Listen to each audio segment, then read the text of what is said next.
Oi, galera, tudo certo? A nossa convidada de hoje é uma pessoa muito especial.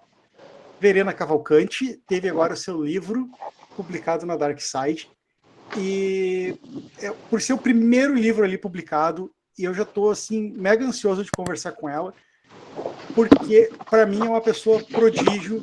Todo o feedback que chegou, toda a informação que chegou a respeito do trabalho dela, nossa, para mim assim, eu fico nervoso de conversar com uma pessoa que tá chegando assim, esbanjando talento e de primeira já arrebentando, né? Então eu queria te agradecer, Verena, por aceitar o convite da gente bater esse papo. Ai, muito obrigada, Lê. Muito obrigada por me convidar. E ai, que belíssimas palavras. Rapaz, quem dera, gente. Agora eu tô me achando.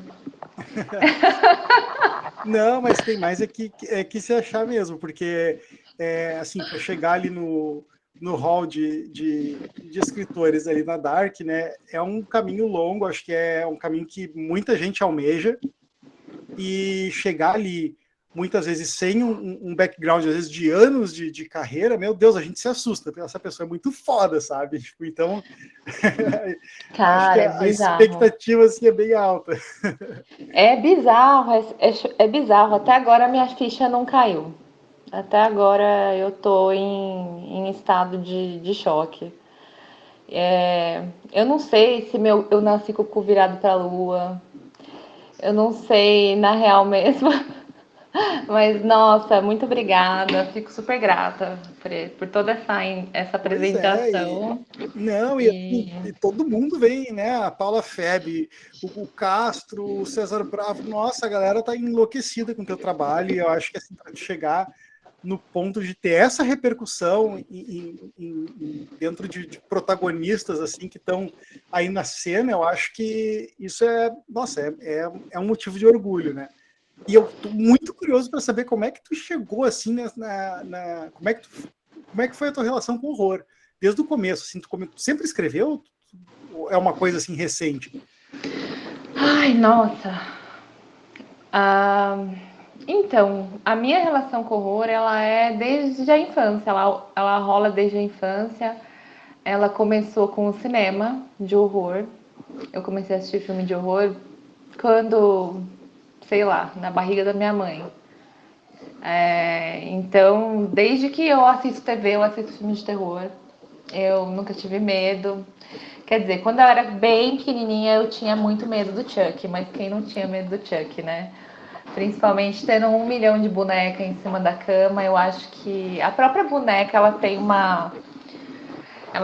é uma figura meio inquietante assim, né? Porque é um simulacro de um ser humano, só que na realidade está inanimado, mas será que está?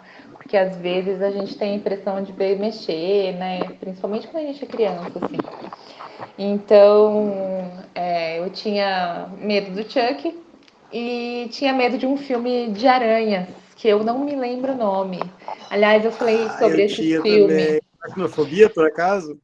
Tinha, cara. Nossa, eu tive fobia de aranhas por Não, muitos, muitos o anos. título do filme não era Aracnofobia? Não era o Aracnofobia, era outro filme de aranhas. Era Hum, um filme mais antigo. Inclusive, eu falei dele numa outra live que eu fiz com a Paula, com o César, com a Mia Sardini. Eu não lembro o nome do filme. Eu não sei que filme é. Eu sei que tem uma cena que tem uma mulher na janela e vem uma aranha e abraça ela por trás, assim, sabe? Ela tem as patas gigantescas peludas, abraçam a aranha, a mulher. E eu morava num prédio que tinha uma varanda. Então eu meio que tinha a fantasia que eu olhava por aquela varanda. E na época eu morava em São Paulo. E eu via aquela aranha gigantesca andando por cima dos prédios, assim, sabe? Em São Paulo mesmo. É um filme dos anos 70, anos 60. Eu até já procurei, mas eu não me lembro o nome. ah, nós vamos descobrir esse nome aí. Vamos descobrir, bota aí nos comentários se alguém, Não, se alguém souber. tem um cara no Facebook, tem um grupo, acho que é qual o nome do filme, o nome do grupo, e esse cara é o Jair Mello. Esse cara não tem filme que ele não saiba a resposta. É impressionante. Eu vou postar lá só para ver se a gente descobre, porque eu também quero assistir. Inclusive, o cinema dessas décadas, ali de 60 até nem tanto, eu consumo, geralmente consumo mais a partir da década de 70, mas eu sou apaixonado o roteiro é muito diferente do que a gente encontra hoje, né? Sim, meus filmes favoritos são todos da década de 70 também, a maioria deles. O Homem de Palha, os filmes do Lúcio Fulci, os filmes do Mário Bava, Jean Rollin. A maioria dos meus filmes favoritos datam dessa década. Eu acho também a melhor década, tanto para o cinema, quanto para a música, quanto para o cinema de horror. Quanto para os cabelos também. Também gosto dos cabelos. E então a tua influência, ela vem... Estou presumindo que a tua influência vem bem dessa década, né? Digamos assim, das mídias dessa década.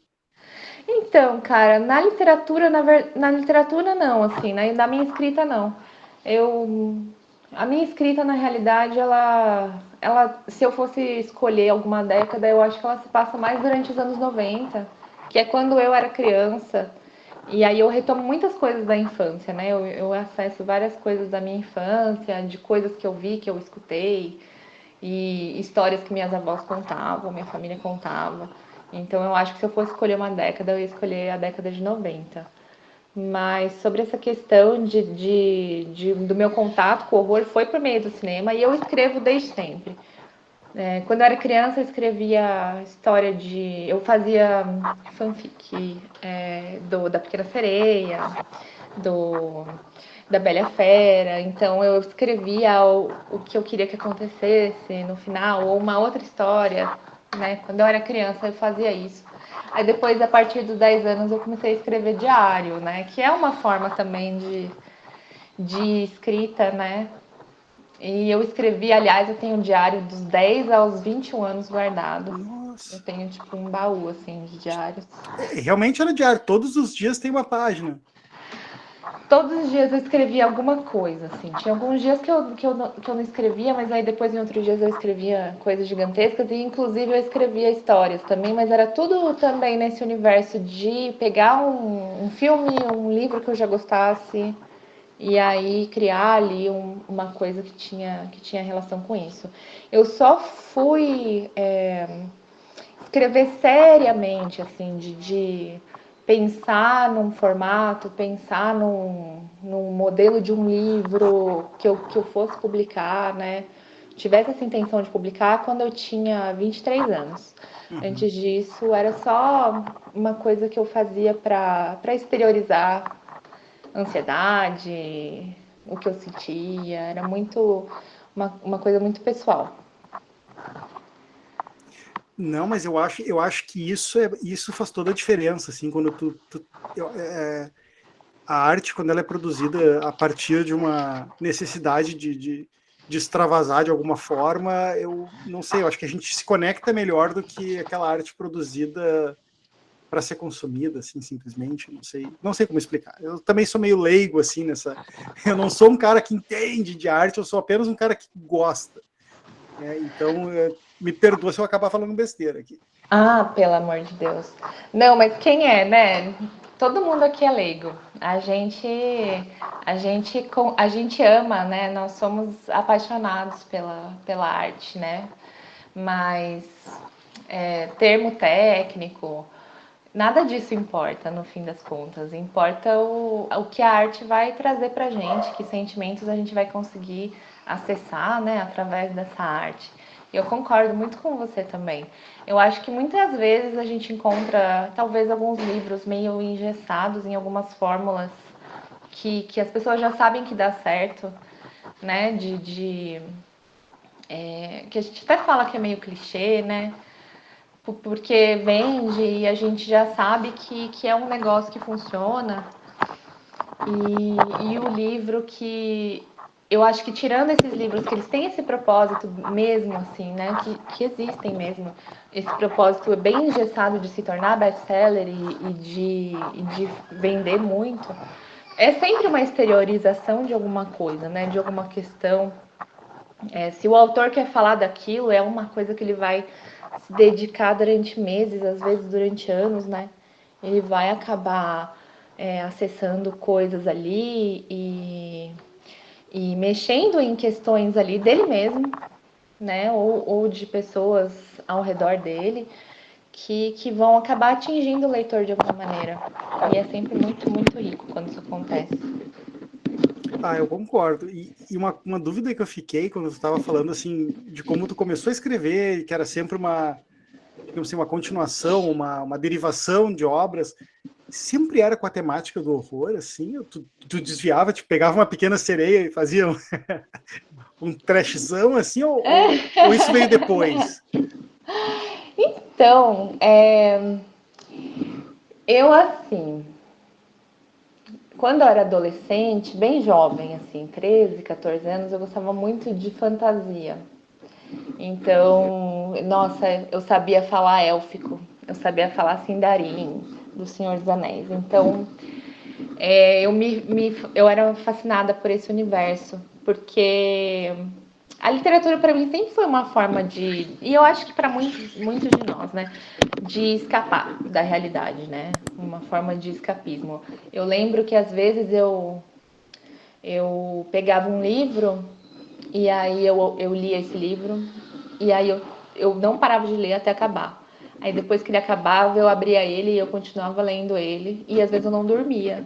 Às vezes eu fazia isso 3 vezes durante o dia, assim, sabe? Virava a noite lendo o mesmo livro.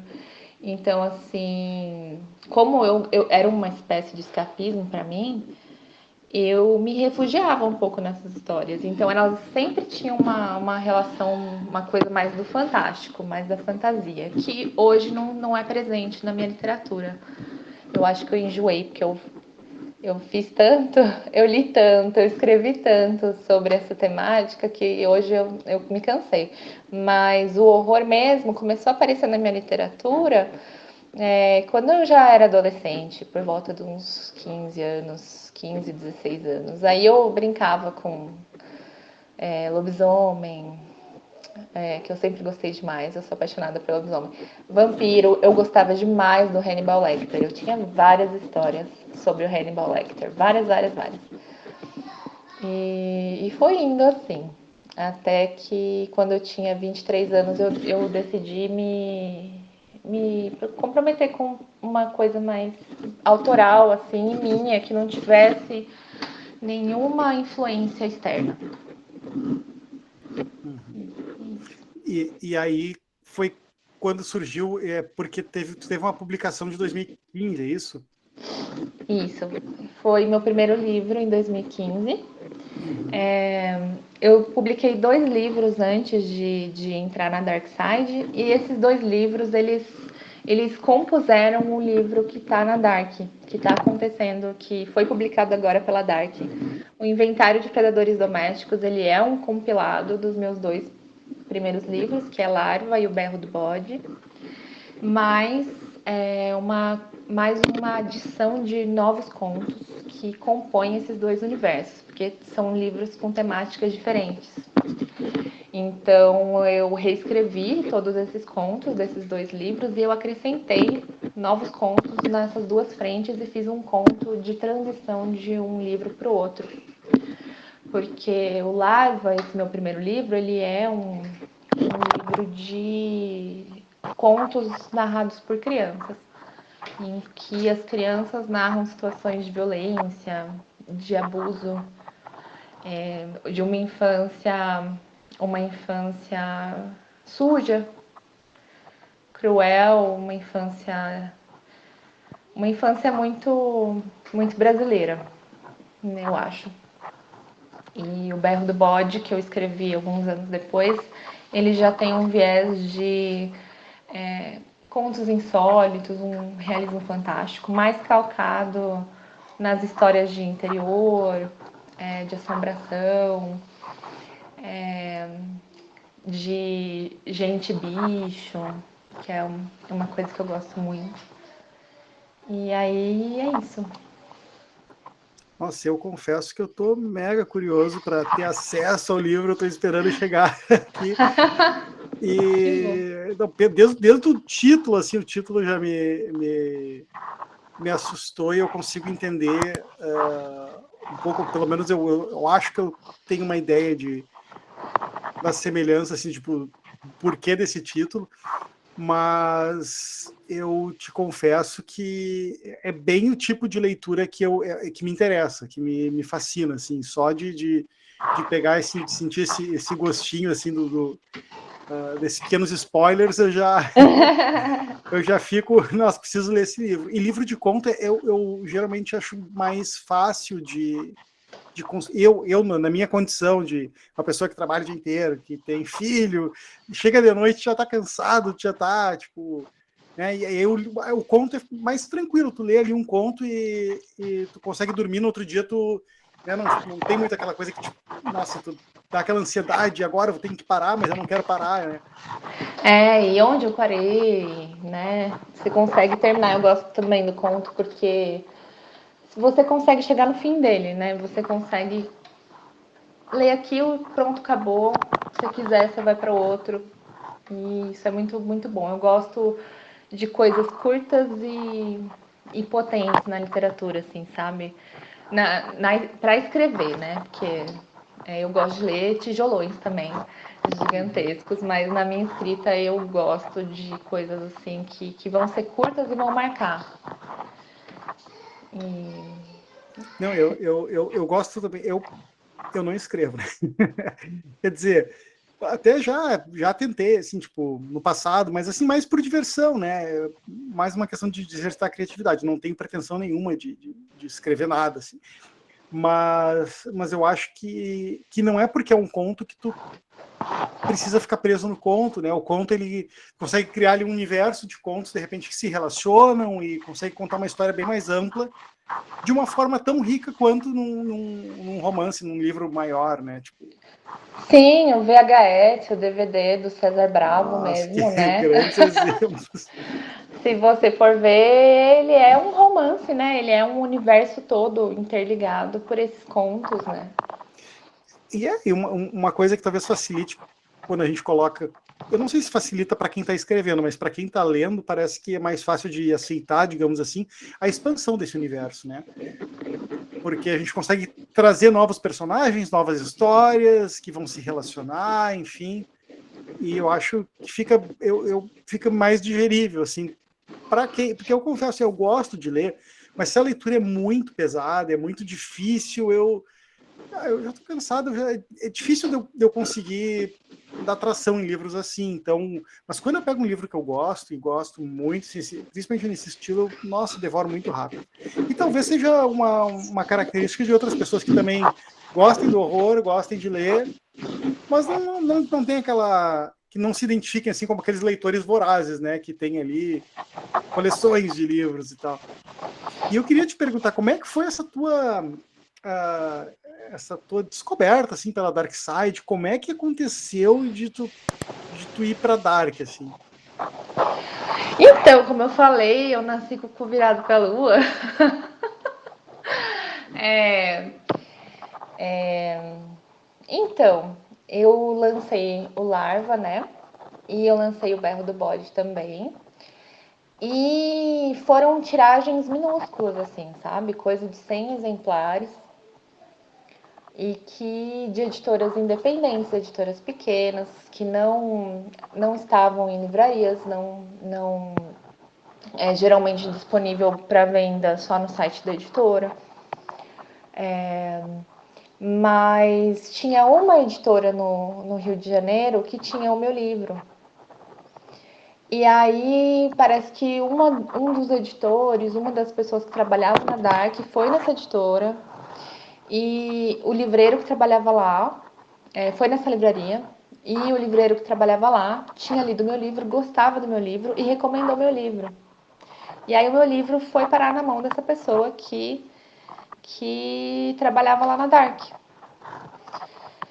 E aí parece que o berro também acabou chegando de alguma maneira, que eu não sei. E aí eles gostaram, eles leram, eles gostaram e me contrataram. E foi isso, eu recebi uma ligação dizendo, ai, a gente quer você na Dark Side. Nossa, que massa. Eu fiquei assim, o quê? É o show de Truman. Não, que máximo, eu imagino o reconhecimento não só por ser uma editora assim do porte da Dark, mas eu acho que fazer parte do universo Darkseid, que imprime uma paixão em tudo que eles fazem, isso, assim, não existe, eu acho que não deve existir uma forma maior, uma sensação maior de reconhecimento pelo que tu está fazendo, né? É muito estranho, é muito surreal, assim, é uma loucura. As pessoas são muito, os leitores, eles são muito fofos, muito entusiasmados, muito queridos, muito carinhosos. As pessoas, elas abraçam, assim, sabe? De uma forma incrível. E o trabalho com os livros, o trabalho com os autores, os editores. Ah, é sensacional, é fantástico. Não é à toa que é uma das maiores editoras, assim, do país, sabe? Ah, com certeza. E também é o tipo de editora que a obra que eles lançam, o artista que eles contratam, tu sabe que tá naquela vibe da paixão, que vai ser bacana, que vale a pena consumir. Então, acho que isso cria estreita muitos laços de quem está lendo com, com o conteúdo em si, com a obra em si. Eu falo por mim, eu não era. Hoje, que eu tenho, sei lá, alguns livros da Dark aqui, talvez uns 10, 15, não sei. Eu já li, eu li um terço deles, tá? Talvez. Já comprei para continuar, para ter um estoquezinho para continuar lendo. Mas antes disso eu não comprava livros, eu não lia livros. E aí a gente ter essa. E aí o que me puxou muito para isso foi o que tu vê numa obra da Dark quando tu pega, né? Que é a paixão que está ali, que está na ilustração, na diagramação, tudo, né? Todos os detalhes, sem falar na obra em si, que todos os livros que eu tive a experiência de ter contato ali foram fantásticos, tanto dos autores nacionais quanto de obras mais clássicas também. Sim, cara. Quando eu fui contatada para escrever e publicar pela Dark, eu já tinha 30 livros, assim, mais ou menos, da Dark aqui em casa. E isso que você estava falando, né, de trazer essa paixão, né, e tudo mais, esse acabamento, né. Eu sou apaixonada por insetos, claramente, né, meu livro estampa isso muito bem. Aliás, estou usando brincos feitos de casca de besouro. Nossa. Quando o primeiro livro da Dark Side que eu tive contato foi A Menina Submersa. E o que me chamou a atenção foi que a capa da Menina Submersa era cheia de insetos, assim, sabe?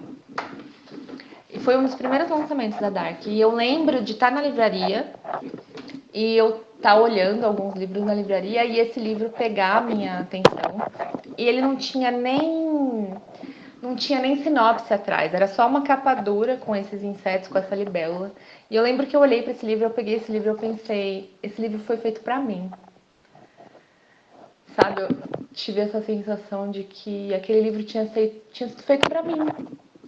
Que a pessoa que fez aquele livro, ela me conhecia de alguma forma. E eu acho que é isso que alguns leitores sentem quando eles encontram os livros da Dark, sabe? Rola uma identificação, assim, é uma coisa surreal, é muito bizarra, né?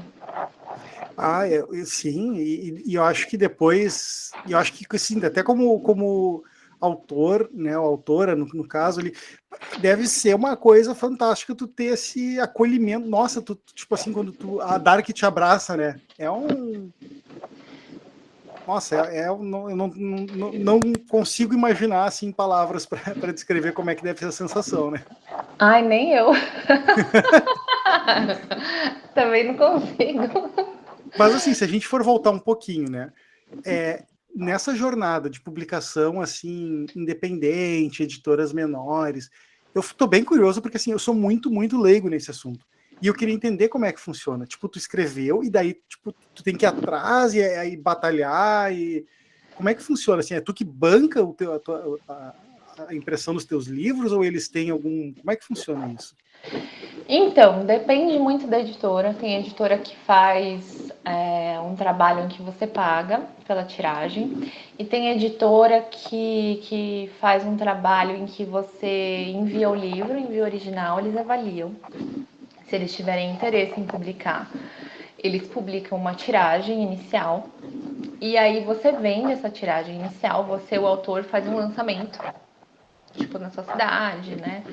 E vende essa primeira tiragem para cobrir os gastos, né, que eles tiveram. E aí depois disso a editora continua imprimindo livros, e aí ela manda para booktuber, para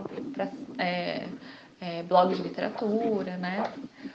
Então costuma funcionar assim, foi assim que funcionou comigo. E aí, mas é um peso que fica muito nas costas de quem tá né, da autora, no caso, né? Fica, e assim, quando aconteceu, quando eu publiquei, né, os 2 livros, ainda não tinha tanta...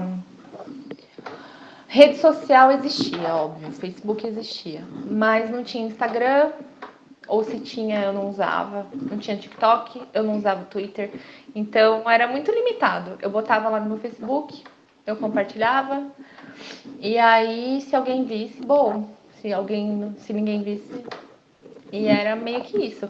Eu vendi assim pouquíssimos livros, sabe? Foi um valor simbólico de livros que foram vendidos assim, porque depende muito do autor mesmo. E 2015, nossa, acho que Instagram não existia ainda, né? Acho que era bem mais limitada essa questão. Hoje a gente ainda consegue fazer uma questão mais de conteúdo, um pouco mais, né? Tem os stories, dá para investir mais nessa parte, eu acho. Uhum. Mas quando tu fez assim, o teu primeiro livro que tu publicou, a tua expectativa era tu fez assim do tipo, estou fazendo por um ato de realização pessoal e independente do resultado, ou tu tinha mesmo uma expectativa de que fosse conseguir vender e publicar mais, enfim? Ai, olha, se eu te falar que eu não sei, eu escrevi porque eu precisava. E aí, o primeiro livro, que foi o Larva, eu publiquei porque meio que não tive escolha, aquelas assim. Eu mandei para um amigo meu que era escritor ler, ele enviou para uma editora e a editora me contatou e quis publicar. E eu fiquei, meu Deus, mas o livro não tá pronto. Mas, eu não sei se é bom. E agora? Ai, tá bom, eu vou publicar. Foi meio que isso. Aí o segundo livro eu já tinha um pouco mais de ideia do que eu queria fazer, que eu realmente queria publicar, mas dizer que eu tinha pretensão de ser uma escritora, falar assim, olha, você é uma escritora. Eu não tinha essa pretensão. Eu tinha, aliás, eu relutava muito. Quando me diziam que eu era uma escritora, eu ficava acanhada, assim, sabe? Eu ficava, tipo assim, como se fosse um título inalcançável, assim, sabe? Ser uma escritora é uma coisa inalcançável.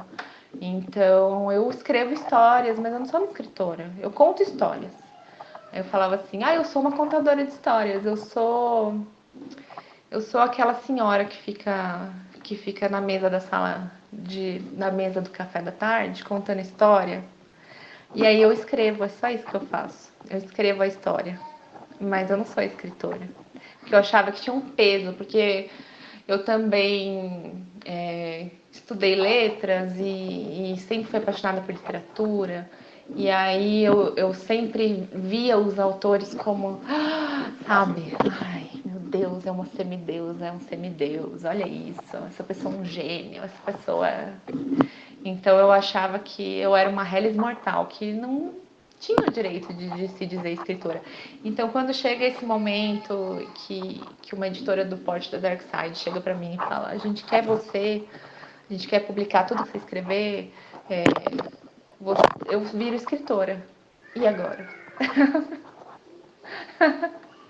E tu sabe que eu acho assim de um imenso valor poder ouvir isso de ti, poder levar essa mensagem para fora, porque sabe-se lá quanta gente não tem esse mesmo sentimento hoje e de repente também está produzindo materiais incríveis e às vezes se priva, se deixa de continuar por medo, né? Isso aqui não é para mim, quem sou eu? Sim, por uma síndrome de impostor, uma síndrome de impostora. E tem muita gente fazendo coisa boa, muita gente. E assim, muitas a gente nunca vai ouvir falar, né? Porque é tanta gente fazendo tanta coisa. No fundo do meu coração dá uma tristezinha pensar que, às vezes o livro da minha vida foi escrito ontem e eu nunca vou ler. Mas pode ser que sim, né? Pode ser que amanhã essa pessoa apareça, seja descoberta, assim como eu fui descoberta. Então, né, é muito legal, muito louco. E como é que isso está afetando, assim, desde o momento que virou a chave, né? Agora eu sou Dark. Como é que isso te afetou no trabalho que tu vem fazendo? Assim, tu te sentiu mais pressionada por escrever mais? Tu te sentiu mais criativa por fazer parte de uma família ali que é, né, referência no cenário da literatura de horror? Como é que foi isso, assim? Eu, muito assustada, eu me sinto muito assustada, muito abençoada e mais motivada a escrever, mais impelida a escrever. Eu também sinto um pouco de medo de, de não conseguir, né? Porque é claro que a gente tem esse medo de não conseguir entregar uma coisa à altura, não conseguir fazer uma coisa que cause ao leitor tanto impacto quanto o livro de estreia causou. Mas ao mesmo tempo eu me sinto muito, muito motivada a escrever, porque na real eu não escrevo muito. Atualmente, assim, né, depois que eu comecei a trabalhar nesse lance mais autoral, escrever é uma coisa difícil para mim, sabe? Tipo, é muito dolorido, é muito doloroso. Quando eu escrevo, eu sou uma pessoa muito alegre, eu sou uma pessoa muito descontraída, sou uma pessoa muito brincalhona. Então, quando eu escrevo, eu viro outra pessoa, eu sou tipo o médico e o monstro, assim. Eu tenho que sofrer, eu tenho que me rasgar, eu tenho que entrar num quarto escuro dentro de mim, que todas as paredes são pintadas de preto, e ficar lá olhando um álbum de fotos de guerra, assim, sabe? É isso que eu tenho que fazer. Então, eu sinto muita dor. E como eu sinto essas emoções, assim, tão pesadas, assim, né? Às vezes eu acabo evitando escrever. Eu falo assim, vou fazer, mas aí eu sempre dou uma desculpa.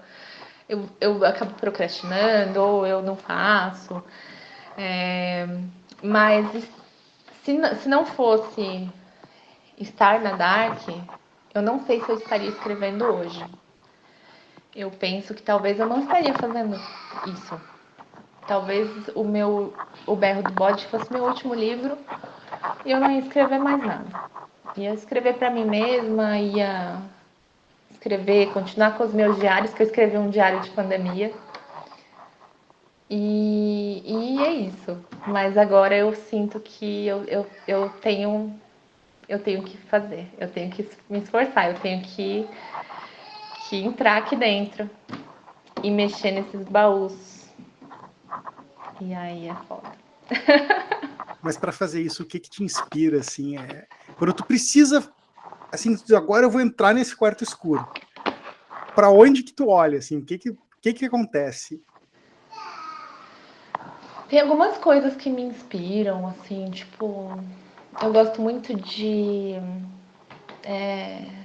Eu gosto muito de animais, eu gosto muito de insetos, eu gosto muito de cemitérios, de epitáfios, de fotografia, aquelas fotografias vitorianas de pessoas mortas, eu coleciono. Eu gosto muito de obras de arte macabras, gosto de música folclórica. gosto de tambor indígena. Então, assim, quando eu tô pensando em que eu quero criar alguma coisa, depende. Se eu quiser fazer uma coisa um pouco mais voltada pro realismo fantástico, pro insólito, pro bizarro, eu vou me basear nessas coisas que me inspiram. Agora, se eu for para a parte mais humana, mais voltada para a infância ou para adolescência, aí eu vou buscar nas coisas que eu vi. Eu vou buscar na minha experiência de vida, nas coisas que eu escutei, nas notícias que eu li, nas piores coisas que eu penso. Muitas vezes eu falo que eu tenho a maldição de ter o pior pensamento possível. Eu sempre acho que a pior coisa possível vai acontecer. E com certeza muitas das outras pessoas também. Então, às vezes eu penso, qual é a pior coisa possível que pode acontecer? Igual tem um conto no meu livro que se chama Shopping. E esse conto é sobre uma menininha de 5 anos que vai passear com a mãe dela no shopping. E aí, quando eu estava escrevendo esse conto, eu pensei assim, em quando eu passeava com minha mãe no shopping. E aí eu pensei, qual é a pior coisa que podia acontecer comigo quando eu passeava com minha mãe no shopping? Eu me perder da minha mãe no shopping e um pedófilo me encontrar. E aí eu escrevi o conto Shopping. Então, eu gosto de fazer esse exercício, mas nem sempre é muito fácil. Mas eu acho que é um exercício, o resultado é muito bom, né? É muito promissor, porque é o tipo de choque que a gente tem que causar, porque eu acho que talvez olhando sob essa perspectiva, as pessoas consigam. Isso, eu acho que isso nos afeta mais do que lendo uma notícia, sabe? Tipo, que está através de sei lá, de uma terceira pessoa, uma visão, não uma terceira pessoa, mas né, de uma perspectiva externa, jornalística. Então eu já, nossa, eu preciso ler esse conto. Esse tom dos outros. É o tipo de conteúdo que eu busco consumir. Né? E eu acho muito legal poder ter esse contato com quem faz esse conteúdo, né? E entender de onde é que ele vem. E quem sabe, né, a gente não, como eu falei, a gente não sabe quais, como é que as outras pessoas, tem um monte de gente aí escrevendo também, ou quanta gente tu pode estar inspirando, como é que tu te sente estando agora do outro lado do balcão, assim? Quando tu olha para as pessoas, já chegou alguém em ti, assim, com esse mesmo olhar que tu tinha para os outros autores, né? Ah, são deuses, semideuses. Já chegou alguém assim, te enxergando dessa forma? Ah, e algumas pessoas, eu nunca sei o que dizer, porque, ai, é tão emocionante assim, dá todo sentido, sabe? Para ter escrito. Quando as pessoas vêm e falam coisas assim, mas eu nunca sei o que responder, eu sempre fico sem palavras, assim, sabe? Eu só fico muito emocionada e agradeço e tudo mais. Mas é uma experiência muito estranha, assim, tá? Desse outro lado, quando a literatura sempre foi tão importante para mim, os escritores, as escritoras. E já tá trabalhando em algum projeto novo, assim? Já tá vislumbrando alguma coisa? Como é que tá? O que tá rolando por trás das cortinas? Então, eu tava escrevendo o meu primeiro romance, eu tava tentando fazer o meu primeiro romance. Mas aí eu peguei Covid, e aí depois eu me atrapalhei com o prazo de trampo, e aí eu fiquei mais de um mês sem escrever. E aí já me bloqueou, sabe? Mas eu quero voltar. Eu tô com esse plano de até o fim do ano eu vou ter escrito meu primeiro romance. E vai ser bem diferente, assim, do, do que eu acho que as pessoas estão esperando, assim, talvez, sabe? agora que tu falou desse primeiro romance, eu fiquei com uma dúvida. Quando tu começa a escrever uma história, tu já sabe como ela vai acabar ou a história se desenvolve à medida que tu vai escrevendo? Geralmente eu já sei tudo. Por isso que às vezes tem gente que fala que escreve para saber o que vai acontecer, né? Mas eu sempre sei o que vai acontecer. Eu sei absolutamente tudo. E aí por isso também. E aí, eu já sei tudo, é um filme na minha cabeça, mas aí eu tenho que passar isso em palavras e também é uma coisa que pode ser meio difícil. Eu sei, geralmente eu sei tudo que vai acontecer. Claro que alguns detalhes eles vão aparecendo, alguns detalhes novos vão aparecendo conforme eu vou escrevendo, mas E nunca aconteceu de tu mudar assim, tipo, não, mas espera aí, eu queria que acontecesse tal coisa, mas tá se dirigindo para um outro caminho, ou isso aqui parece que vai, parece, sei lá, que vai ficar melhor, ou que tá mais natural para os personagens. às vezes eu mudo, assim, né, no processo de escrita. Mas geralmente eu só começo a escrever quando eu já tenho tudo na cabeça. O meu filme, o meu filminho. Que às vezes eu fico passando esse filminho durante anos na minha cabeça, o mesmo filminho, assim, antes de dormir. Aí eu fico do começo ao fim o filminho e nunca escrevo. agora, agora eu tô tentando escrever. Vamos ver se vai rolar. Nossa, isso é bem, bem bacana, é genial, assim. E essa questão do antes de dormir, eu lembro que eu li esses tempos, eu não lembro se era